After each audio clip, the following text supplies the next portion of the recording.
बच्चे, international relations का अगर हम बात करते हैं प्रीलिम्स में, तो दो चीजें बहुत इंपॉर्टेंट होती हैं, एक इंटरनेशनल ऑर्गेनाइजेशंस और एक प्लेसेस इन यूज। और ये दोनों चीजें मैंने डिटेल में करवाई हैं 2 दिन लगातार।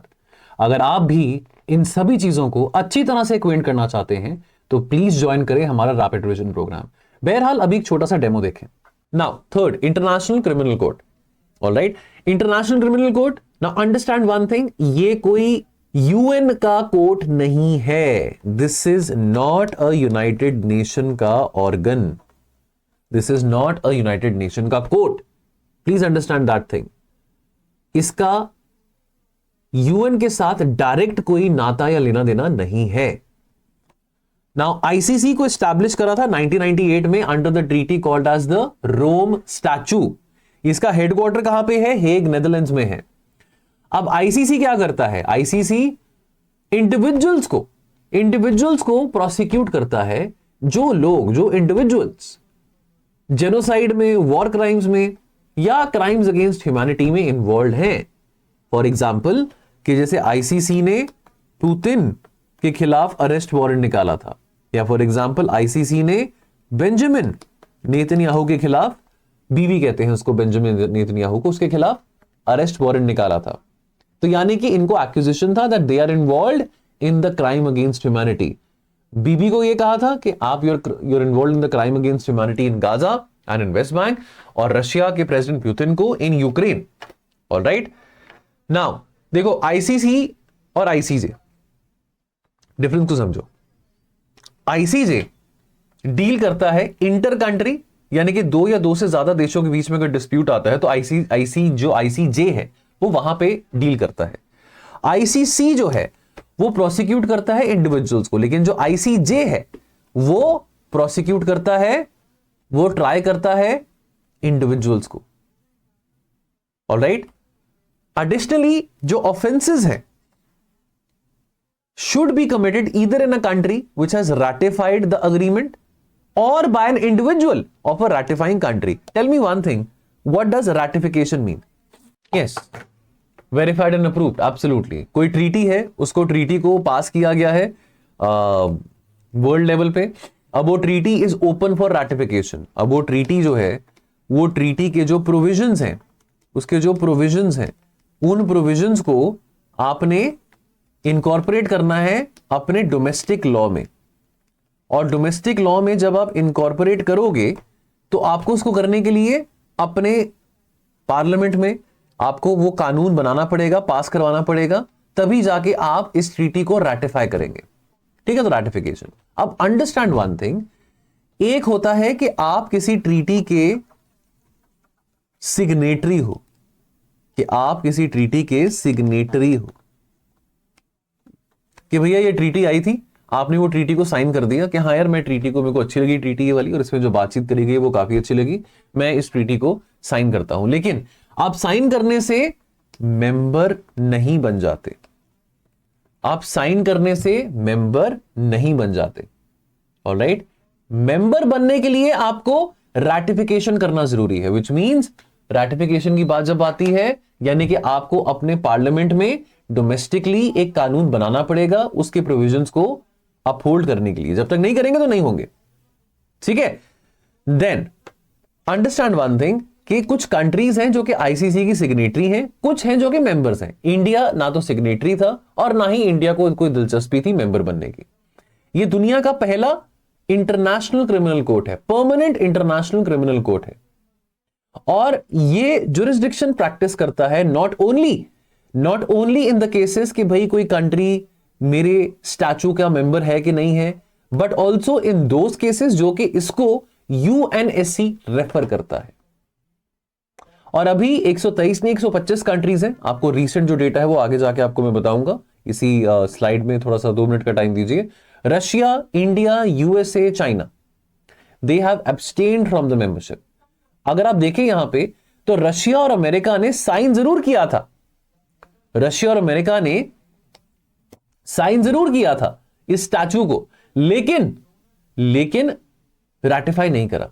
और इंडिया और चाइना, उन्होंने साइन भी नहीं किया था। They were not even interested to sign this particular statute of the ICC. Alright, now ICJ एक ऑर्गन ऑफ द यूएन है। ICJ is one of the principal organ of UN, but ICC is not a component or an organ of the UN framework. Now, the cooperation between the UN and the ICC is controlled by a separate agreement. ICJ की बात करें तो वो UN के 6 main organ में से एक organ आता है। ऑलराइट, ICJ 19 जो ICJ है दैट वाज फाउंडेड इन 1945। और एक बात जो सिमिलर है कि ICJ और ICC दोनों के जो हेडक्वार्टर्स हैं वो नेदरलैंड्स में। ठीक है, नाउ ICC फंक्शनल हुआ 2002 में, लेकिन इसकी जो स्थापना, जो ट्रीटी थी इसकी, that was adopted by the UNGA. Again the treaty was adopted by the UNGA, which is why this what you call the Rome statute has a link, has a relation with the UN, but not a direct relation. और जिस statute के आधार पे ICC आया है, that was called as the Rome statute. So this was adopted by UNGA in Rome, which is the capital of Italy, thereby making it the Rome statue. All right. Now, ICC function कैसे करता है? अब ये court carry out करता है investigations via the office of the prosecutor, और यहां पे 18 जजेस होते हैं। 18 जजेस होते हैं, एक प्रोसिक्यूटर होता है। अभी प्रेजेंट प्रोसिक्यूटर कौन है? करीम खान, जो कि एक ब्रिटिश पाकिस्तान नेशनल है। जजेस और प्रोसिक्यूटर्स एक ही बार 9 साल का टर्म होल्ड करते हैं। एक ही बार 9 साल का टर्म होल्ड करते हैं।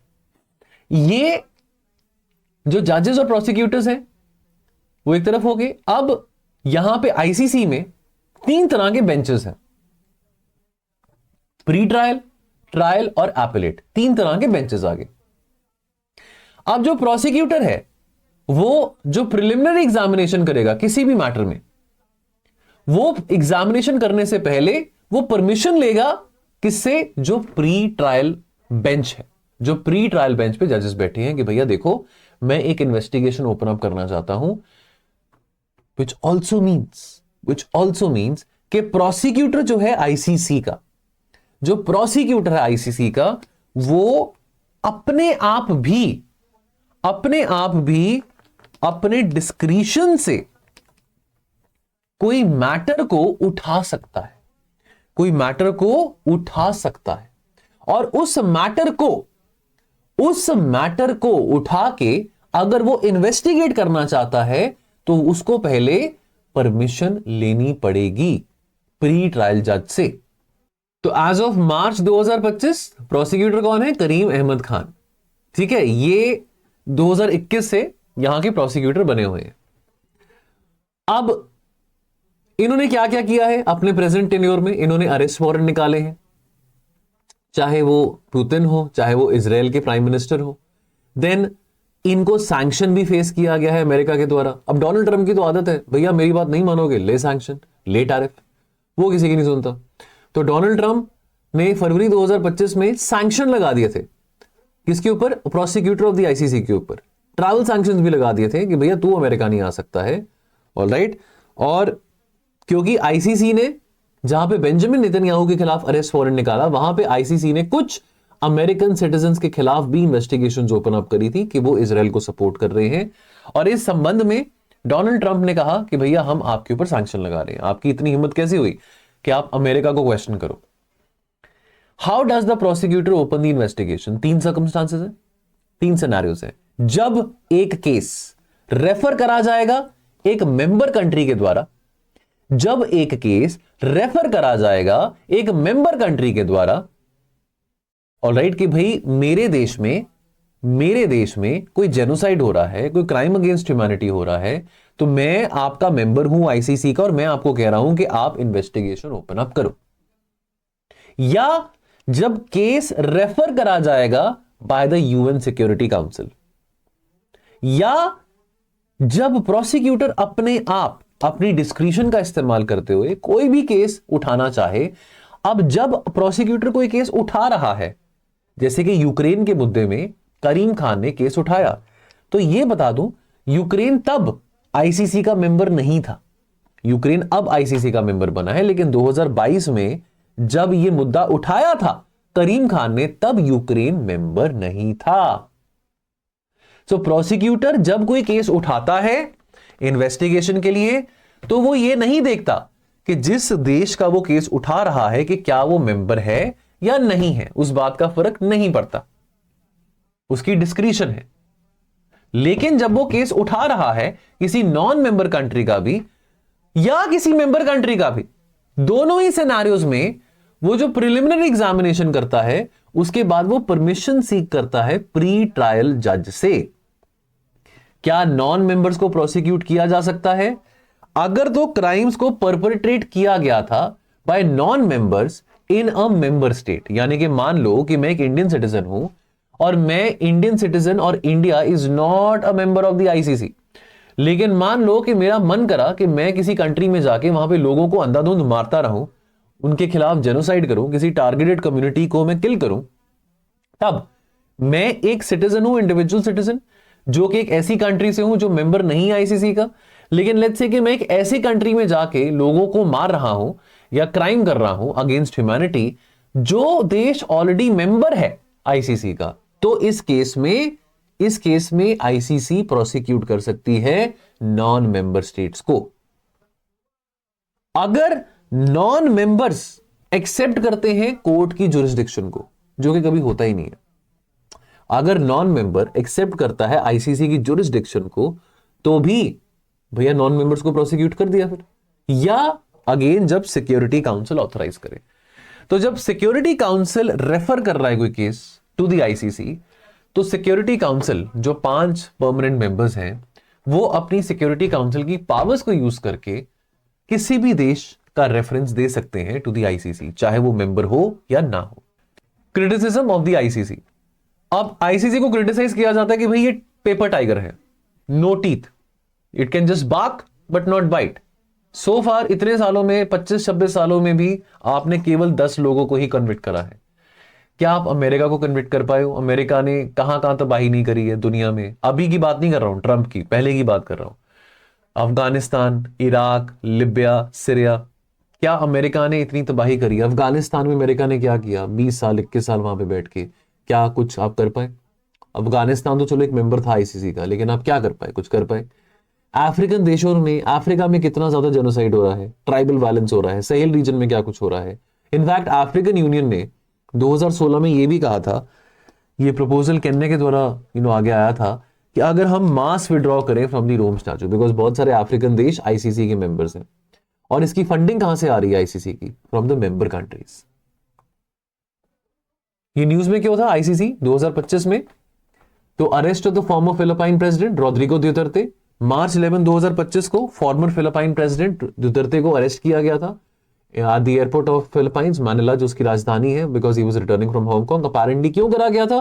बिकॉज जब ये प्रेसिडेंट थे, अब आप यही कर सकते हो ना, आप किसी छोटे मोटे देश के रिटायर्ड प्रेसिडेंट को आप अरेस्ट कर रहे हो, हिम्मत है तो आप करके दिखाओ ना, पुतिन को अरेस्ट करो, बेंजामिन को अरेस्ट करो।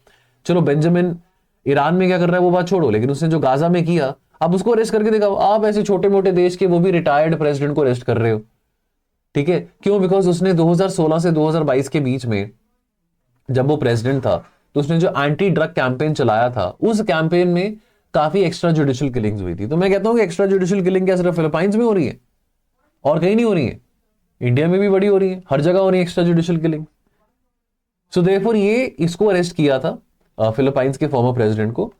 एंड बाकी वो ये ना कि जैसे आप काटोगे उसको जिसको आप काट सकते हो, बाकियों के लिए आप बस भौंक सकते हो, बाक कर सकते हो, जैसे कि इजराइल के लिए या रशिया के लिए। क्या आपने वार्निंग दे दी कि आपको अरेस्ट कर लेंगे, ये कर लेंगे, वो कर लेंगे? ऐसे एक और बात, अब अगर मान लो कि इजराइल के खिलाफ अरेस्ट वारंट है, राइट, या पुतिन के खिलाफ अरेस्ट वारंट है, तो क्या हुआ था कि 2023 में जो ब्रिक्स का मीटिंग हुआ था, वो हुआ था एक सेकेंड, ब्रिक्स का मीटिंग साउथ अफ्रीका में हुआ था, ठीक है? साउथ अफ्रीका में ब्रिक्स का मीटिंग हुआ था। सो उस मीटिंग में south Africa is a member of the ICC. अब उस मीटिंग में यानी कि रशिया के प्रेसिडेंट नहीं आए थे, because being a member of the ICC, अगर पुतिन आते साउथ अफ्रीका में फॉर द ब्रिक्स मीटिंग, तो आईसीसी के हिसाब से वो मेंबर कंट्री की रिस्पॉन्सिबिलिटी है कि वो उस इंडिविजुअल को अरेस्ट करे जिसके खिलाफ अरेस्ट वारंट निकला हुआ है। तो साउथ अफ्रीका कहां से अरेस्ट कर सकता है पुतिन को? लेकिन पुतिन ने नहीं आए, बिकॉज वैसे भी उनका मन नहीं था आने का। दूसरी बात, अगर वो आते तो बाय लॉ साउथ अफ्रीका को अरेस्ट करना पड़ना था, साउथ अफ्रीका के प्रेसिडेंट को ऑर्डर करना था कि भैया आप रशिया के प्रेसिडेंट को अरेस्ट करो, जो कि वो कर नहीं सकते। इतनी हिम्मत तो किसी में नहीं है कि पुतिन को आप अरेस्ट करके दिखा दो। तो इसी करके ये सिर्फ कागजी बातें हैं, ये हो जाएगा वो हो जाएगा, लेकिन एक्चुअल में ग्राउंड रियलिटी में कुछ नहीं होता है। Okay, September 2025, Mali, niger and Burkina Faso, ये तीनों देश, माली, नाइजर, बुर्किना फासो, ये तीनों देश सहेल रीजन में हैं। ये तीनों ने एक अलायंस बनाया है जिसका नाम है the alliance of Sahel states. इसको मैं कराऊंगा आपको अफ्रीका वाले चैप्टर में, अलायंस ऑफ सहेल स्टेट्स। ये तीनों देशों ने विड्रॉ कर लिया था आईसीसी से, और ये कहा था कि ICC is nothing but a tool जो कि नियो कॉलोनियल एस्पिरेशंस रखता है। One more thing which is common between Mali, niger and Burkina Faso, all these three countries were farmer French colonies. और ये कंट्रीज अभी, ये तीनों कंट्रीज हम कल पढ़ेंगे अफ्रीका वाले चैप्टर में, ये तीनों कंट्रीज इकोवॉस, economic community of West African states में भी नहीं है। इन्होंने एक अपना 3 देशों का अलायंस बनाया है, अलायंस ऑफ सहेल स्टेट्स, जो कि कहता है कि हम किसी भी रीजनल ऑर्गेनाइजेशन के मेंबर बनना ही नहीं चाहते। और इनका जो फैसला है कि भैया हम एग्जिट कर रहे हैं आईसीसी को यूनिलेटरली, तो इनका फैसला अंडरमाइन करता है, कमजोर करता है आईसीसी की जुरिस्डिक्शन को इन टेरिटरीज में। और ये दिखाता है कि आईसीसी इतना ज्यादा इनकॉम्पिटेंट है, इतना ज्यादा यूजलेस है कि बस वो उसके बैठे बैठे सामने ही 2-3 देश एग्जिट कर रहे हैं। दिसंबर 11, 2025, वेनेजुला ने वोट करा to repeal the law that had ratified the ICC का founding Rome statute, opening the formal process for withdrawal. अब बचा ही क्या वेनेजुला के पास? तो वेनेजुला ने अपना प्रोसेस फॉर विड्रॉल शुरू करा था। ऑलराइट, अगेन वेनेजुला का भी कहना था कि ये इंस्ट्रूमेंट ऑफ इंपीरियलिज्म है, हालांकि इसमें अमेरिका नहीं है, अमेरिका इसमें शामिल नहीं है, लेकिन फिर भी बाकी कंट्रीज क्या कह रहे हैं कि ये tool of new colonial repression है। हंगरी ने अपनी मंशा अनाउंस करी कि वो भी आईसीसी से पुल आउट करना चाहता है। अब रोम स्टैचू ये कहता है कि देखो आपने विड्रॉल की एप्लीकेशन डाल दी, अब वो विड्रॉल के लिए आपने पार्लियामेंट में भी सपोर्ट ले ली, अपने रिस्पेक्टिव पार्लियामेंट में, उसके बाद वो विड्रॉल इफेक्टिव होगा 1 year after the notification to the UN secretary general. मतलब कि हंगरी ऑफिशियली कहलाया जाएगा कि वो आईसीसी में नहीं है by April 2026। Hungary would be the only European Union member state to leave the ICC, which has drawn criticism within the EU and also the rights groups. कुछ सोर्सेस ने यह भी कहा कि अफगानिस्तान जो कि मेंबर है आईसीसी का, तो तालिबान भी इंटरेस्टेड है। तालिबान गवर्नमेंट ने डिक्लेयर करा है withdrawal from the ICC, because in सभी देशों को आईसीसी को कंट्रीब्यूट करना पड़ रहा है। They don't see any utility being a member of the ICC. So therefore, क्योंकि आईसीसी की membership is governed by the Rome statute, और रोम स्टैचू तो तालिबान को रिकॉग्नाइज नहीं करेगा।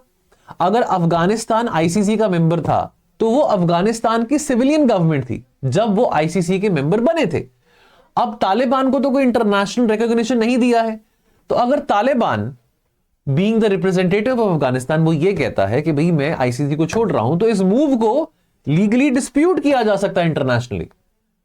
क्या आपको बात समझ आ रही है सबको? यूक्रेन ऑफिशियली बना 125th member of the ICC. Alright, Ukraine पहले मेंबर नहीं था जब प्रोसिक्यूटर ऑफ द आईसीसी ने यूक्रेन में इन्वेस्टिगेशन ओपन अप करे थे, बट यूक्रेन बना मेंबर आईसीसी का latest member. Alright, so please join करें हमारे रैपिड रिवीजन प्रोग्राम को। यहां पे हम 2 मार्च से लेके 18 मार्च तक बैठ के ये 15 दिनों में बहुत इंटेंस पढ़ाई कर रहे हैं। एवरी डे 7 to 8 आवर्स हम पढ़ रहे हैं, जहां पे हम सारा का सारा सब्जेक्ट मैटर एक्सपर्ट आपके साथ बैठ के, क्या इकोनॉमिक्स, क्या पॉलिटी, क्या IR, science, environment, geography, history, ये सभी चीजों को हम कॉम्प्रिहेंसिवली बैठ के आपके साथ रिवाइज कर रहे हैं। डेली लाइव क्लासेस हैं, 9 बजे सुबह बैठते हैं, शाम के 5-6 बजे तक बैठे रहते हैं। प्लीज इसको ज्वाइन करें और अपने प्रीलिम्स की तैयारी को और ज्यादा स्ट्रीमलाइन करें, और इस बार प्रीलिम्स क्रैक करते हैं दोस्तों। सी यू सून।